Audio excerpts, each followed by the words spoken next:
Ours is the age which is proud of machines that think and suspicious of men who try to. I started things off with that quote, gents, because in my opinion, that is one of the sure signs that a man is going to be successful. He can think for himself. Now, we all think this sounds obvious, but let me ask you, when was the last time you took 1 hour? When was the last time you took 30 minutes? When was the last time you just took 15 minutes to sit and think? Chances are, gents, it's been a long time. When you were 18, you went off to college. When you graduated college, you went into that job. Your life has been in a set direction and on cruise control for longer than you can even remember. Guys, this is one of those things you cannot outsource. You've got to think for yourself, because if you don't know where you're going to wind up somewhere else.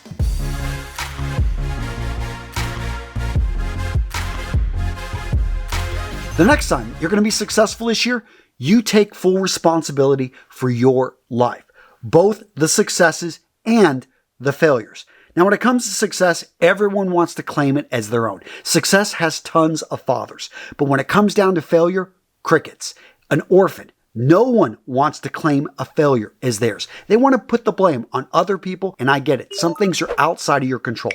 But here's the thing. When you take on responsibility, when you take ownership of what has happened in your life, you've got the power to make change, to actually be able to go in the direction you want to go. Because if it's not your fault, if it's outside of your hands, then guess what? You are just a pawn. Fate is simply sending you in this direction or that direction. No, don't fall into that trap. Know that, hey, I've got the strength, I've got the ability to make change in the direction I want to go. Now, this next one is really hard, and I know for me personally, it's been very difficult, and that is don't take anything personally. I've got emotions. I know that I see things and they drive me nuts at times, and I have to work day in, day out to not take things personally. I know some of you guys have lost your jobs and then you just want to blame it on your boss. I mean, he was a complete a-hole, and he may have been. But here's the thing. Let go of the hate. You got out of a relationship. You went through a divorce. You had somebody break up with you and they emptied out your bank account. And you're still hating on them years later. This deep poison that's inside you. You've got to find a way to move on from those bad relationships. You've got to find a way to forgive not only that person, but forgive yourself so that you can move on to greater things. The next time that you're going to be successful, you've got the Rocky Balboa complex. What am I talking about? Life hits you, knocks you down, and you pick yourself back up. And you realize, hey, I'm going to keep falling. I'm going to get hit. It's going to be painful. I'm going to be bleeding. But you know what? I am not going to stop. Until I die, I'm going to be lifting myself up and I'm going to be facing life and saying, is that all you got? I know for me personally, this year business-wise has not been great. But you know what?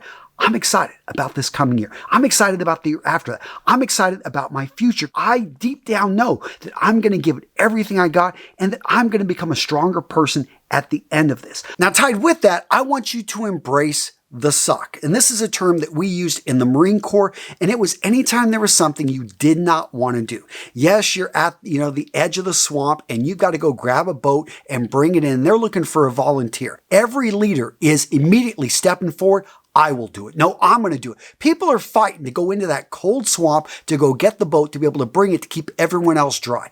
That is leadership. That is embracing the suck and understanding that, yes, it's just snowed outside and it's cold, a little bit windy, and you don't want to go for a run. But you know what? How are you going to feel if you don't go for that run? Remember that feeling. That's what you want to avoid. That's what you don't want. And it's just sometimes just getting started, throwing yourself out there.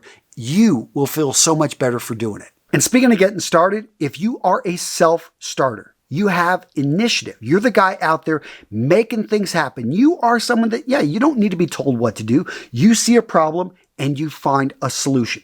You see an issue and you address it right there.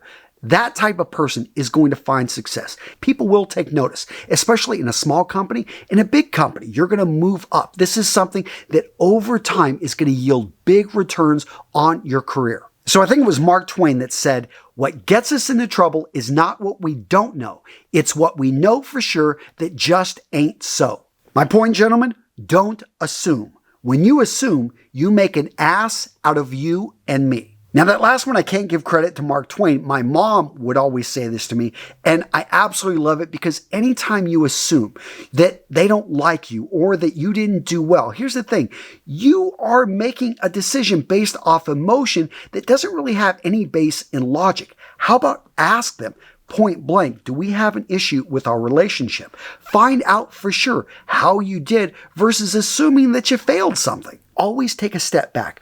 Listen to other people's opinions, especially the opinions of smart people, and really question your own base assumptions, because that's where it can get really dangerous, is you go out there and you're making decisions for your company, making decisions in this relationship based on facts that you think are true, but are actually false. And speaking of solving problems, you're the type of guy who becomes obsessed with linchpin problems. What's a linchpin problem? This is a problem that is really causing tons of issues. You don't focus in on the symptoms. You take the time to think and you identify what's really causing the issues with my business, with this nonprofit, with what I'm trying to do here, with this relationship I'm in. And you're obsessed with figuring this thing out because you realize that relationship with your mom, with your sister is worth salvaging. That, at work, you're not going to give up on that company. Yes, they're having a down year, but you're going to find a way to bring it up and to identify how to get us back into the black. You are going to be the hero of the story by finding a way. And yes, it will be tough. Yes, you will fall down, but at the end of it, you're going to, they're going to look back and look at all the times he stepped up. He had the courage to do what was right and address the problems and to be able to go in there and make the systematic change. The next time that you're going to be successful, you drop the ego and you always do your best. I know this has been an issue with me. I think, okay, I've had some success on YouTube, so I'm putting out a video. It should, of course, do well because I'm putting the video out. I scripted it.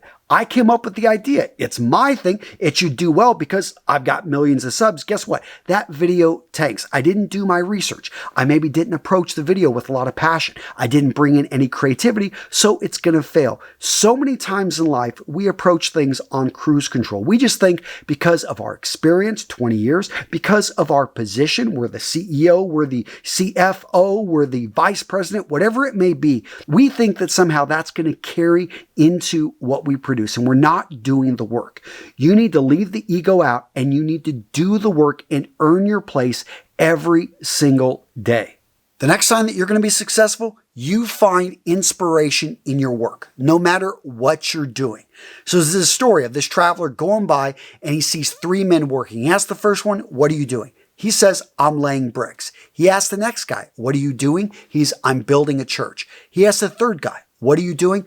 "I'm building the house of God." Now, when I hear this, the second guy, a lot of people are like that. That first guy, definitely a lot of people. Very few people actually see the big picture of what they're doing. And I get it. You may be a janitor. Or you may work in a factory. But really, what are you doing? Are you bettering yourself? Is this something that you're consistently putting in your best effort to build up a company that's actually providing a great service for your community? And it's something that you can find glory, I think, in any job. When you look at, hey, this is my contribution. This is something I'm going to do it to the best of my ability, and I'm going to put forth the effort for me to be the best person I can be. All right, Jen, so really quick, I want to run an idea by you. Imagine if I were to tell you there's a fragrance out there that you could wear and it would make you more successful.